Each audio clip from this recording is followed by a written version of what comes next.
I recently went on a pretty luxurious trip to Switzerland and England. I decided to actually track how much I spent on this entire trip and share it with you guys so you can see what was worth it, what wasn't, and how far your money goes in Europe. The total amount surprised me, so stick around to see. Subscribe if you like videos about financial transparency, and let's get into it. I'm always wondering, am I spending a normal amount? How much are people spending on hotels? What's considered normal? I don't know. So I'm just gonna share with you how much I spent on my European vacation so we can all compare. And I wanna credit Morgan Yates. She kind of came up with this video concept. I love this video idea. I want more people to do it. So credit to Morgan Yates, and let's get into mine. I went on a 2-week trip to Europe. I didn't have a strict budget going into this trip, and I didn't want to completely ball out on things, but I also wanted to have a nice time. So on this trip, I went to 2 countries, but 4 major cities, which were Zurich, Zermatt, London, and the English countryside to a town called Oxfordshire. So starting with my flight, I booked my flight with points and I paid for the taxes and fees, which were $318.05. I used 180,000 points and I did get a first class flight for this. I only got this deal, I think, because it was the off season. I've been looking again recently and I cannot find anything close to this. On the actual day of travel, I used my lounge access credit card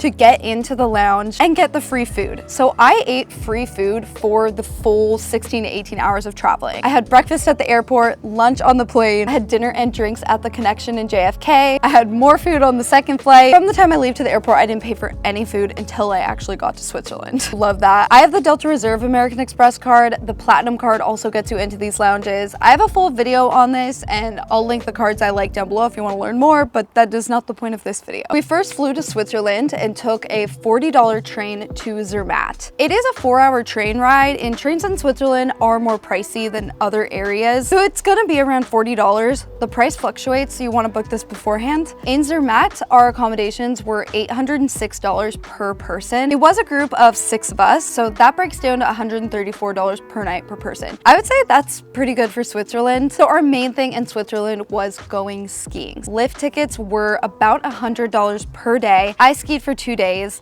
but then I also rented skis. I considered bringing them with, but because we were gonna be changing hotels a lot, I physically just could not carry them with me. So it was about $80 each day to rent all the gear that includes skis, helmet, boots, and poles. If you're able to bring your boots with you, that's a good way to save a little bit of money if you are still planning to rent. So skiing in total was a $400 activity for the 2 days. And it was super worth it. It was so much fun. Like, this was the reason we were going to the Swiss Alps. After our 6 nights in Zermatt, we took the Glacier Express train back to Zurich. This is a really cool train. It's very scenic. It's renovated. It's really luxurious, and it's $230 per person for the first class train. I scoped out all the train cars. Honestly, the second class seemed nice also, so I don't think you necessarily need to splurge on the first class. I also did the 3-course meal on the train because I thought I was gonna make a video about it. The 3-course meal was $80. It just personally, it wasn't my favorite food. It was good quality, but I would have preferred to just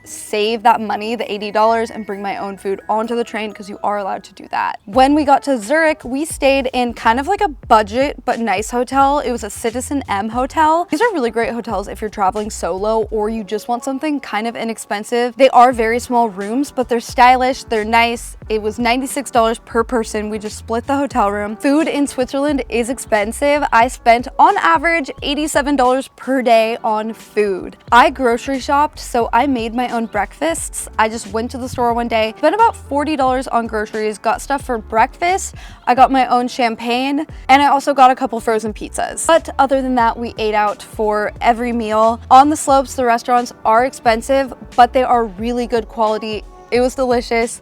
I found whenever we got lunch or dinner on the slopes, it was about $60 to $80 per person, and that was for an entree and a couple of drinks. Food is a lot more expensive in Switzerland, but alcohol is actually cheaper. So here's a look at some of these meals. They were usually like $60 per person, but that really is because we're both getting some wine. We did find some pubs in town that were a little less expensive, but for the most part, we were spending more on our meals. We had one night in Zurich and then we were heading to London the next day.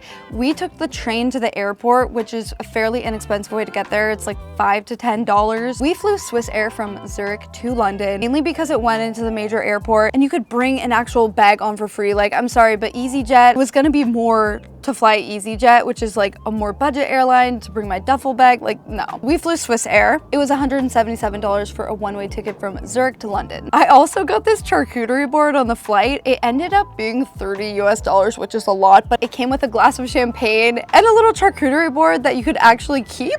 I still have it. Once we landed in London, we took the train to our hotel. Our first hotel in London was $613 for 2 nights. So $306 per night. We split it, so $153 per night. The hotel is called Dean Street Townhouse. It was so nice. You have to be a Soho House member to stay at it, or you can buy their Friends membership. I've had a membership and I like never use it because I live in Seattle, so I was like, I'm gonna finally use this. After our 2 nights there, we spent 3 nights in the English countryside. And this was another Soho hotel. It's called Soho Farmhouse, and it is amazing. Like, add it to your bucket list. This place is insanely beautiful. This was $2,062 total.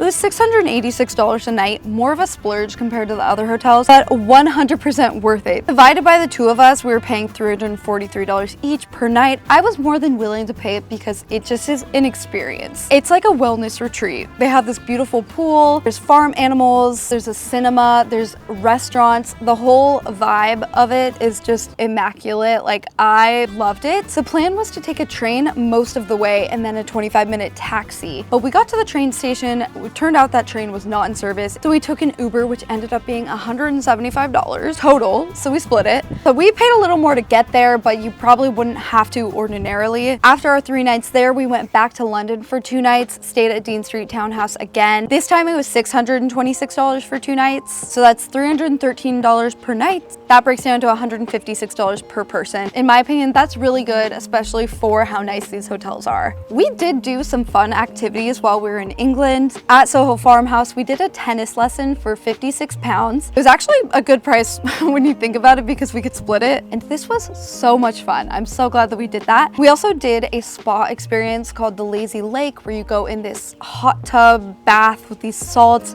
and an infrared sauna. This was $120 total. It was a 2-hour experience. They have a really gorgeous movie theater there. We went to that and that was free. And then we mostly just went in the pool and had drinks and a lot of food. We probably spent a good amount on cocktails while we were in the pool. I'm gonna be real on that one. That was really fun. I love a pool day, have some cocktails, get a really good dinner. Like, that was a perfect day. In England, we spent about $75 per day on food. And then back in London, we did see a show. We went to the Book of Mormon. This was $125 per person. But we also did some cheaper activities. We both love renting bikes in cities, especially a city like London. We got a 1-hour pass on the Lime bikes and took these around Hyde Park to Kensington Palace to Harrods. It's only $6 US. I love doing this. It's so fun in any city that you're able to.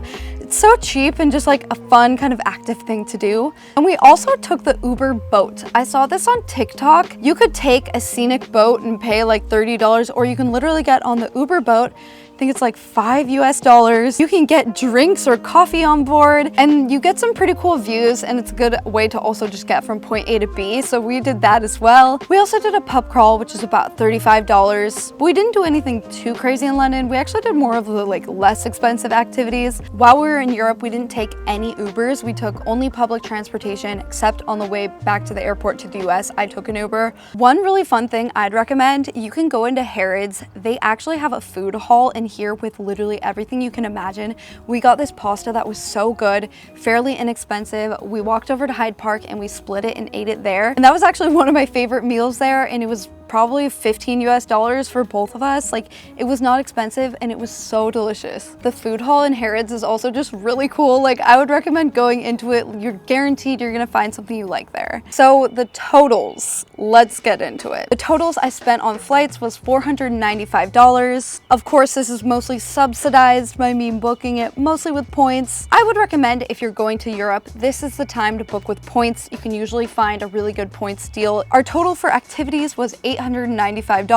Skiing was the most expensive activity, but it was also the purpose for the trip, and I got a video out of it. Business expense? Hell yeah, I'm writing that off. I made a whole video about it. Like, I spent so much of the time in Switzerland filming, actually. The lazy lake was probably the only thing I wouldn't redo because the whole farmhouse has a really nice pool and we had a bath. I felt like we didn't really need to do that, but it was a nice experience. I love a spa sauna moment, so not mad about it. Our accommodations totaled to be $2,462 per person, which is a good amount of money, but considering how nice these hotels were, this was actually really good. We did splurge on farmhouse, but that was so worth it. I would do it again in a heartbeat. I do think it's fun if you're taking a trip like this to splurge on one of the hotels. A nice hotel is a fun experience in itself. And food and drinks totaled to be about $1,200. Honestly, it was probably a little bit more than this, but it was on average $75 per day. In my mind, I did think this trip was gonna be around $4,000, and in total, it was $4,615. So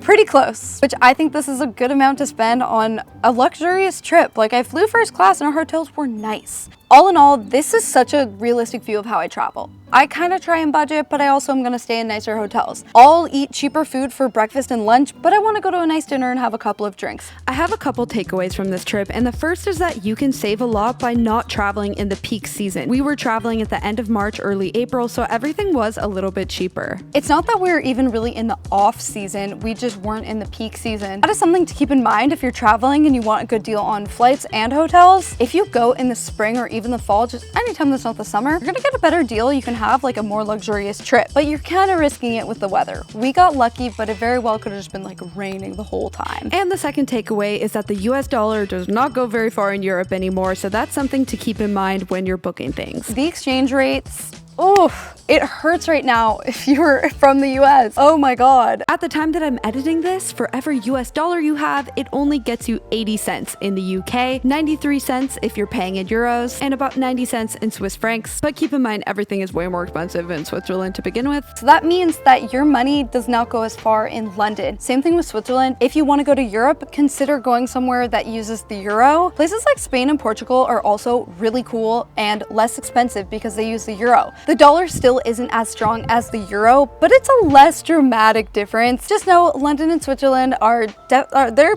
pricey. They're pricey. Very cool, worth going to one day. But if you want to make your money go a little bit further, maybe book like nicer hotels, I would consider other places in Europe. So that is how much I spent on this trip. Keep in mind, it was 2 weeks. If you want to see more of what these trips are like, I actually vlogged it, so I'll put it in the pinned comment and description box. Go check that out and follow me on Instagram if you want to see more of my travels, because I'm going to Croatia on Saturday. Follow me at Shelby Church if you want to see that. I'll be sharing stuff on my stories and on my feed, so go follow. Thank you guys for watching. I hope that you enjoyed this video and the transparency, and I will see you in my next video. Bye!